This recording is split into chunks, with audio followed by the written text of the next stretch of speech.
আগে শোন না, একটা দারুণ বিজনেস আইডিয়া এসেছে মাথায়। আবার হ্যাঁ আবার আরে আবার নইলে নেভা। শোন না, আরে এই কালো মাছি তো গেছিল ওই মৌমাছিদের ডেরায়, গিয়ে দেখে এসেছে যে কিভাবে মৌমাছিরা ওই মধু আর মোম জমিয়ে রাখে। এবারে কালো মাছি ঠিক করেছে যে সোজা গিয়ে বসবে ফুলে আর সুরত করে টেনে নেবে মধু। একবার ভাব, সেই মধু শিশিতে করে পেয়েছো। কালো মাছির মধু আর মোম ফ্রি।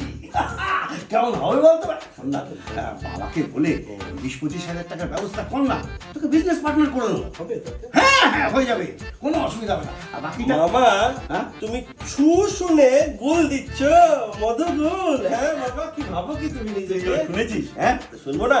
আপনারাও শুনতে থাকুন নোয়া গল্প জাহাজ ইউটিউব চ্যানেলে, সাবস্ক্রাইব করুন আর বেল আইকনটা টিপতেও ভুলবেন না। সম্পূর্ণ গল্পটি শোনার জন্য আসুন আমাদের ইউটিউব চ্যানেল নোয়ার গল্প জাহাজে।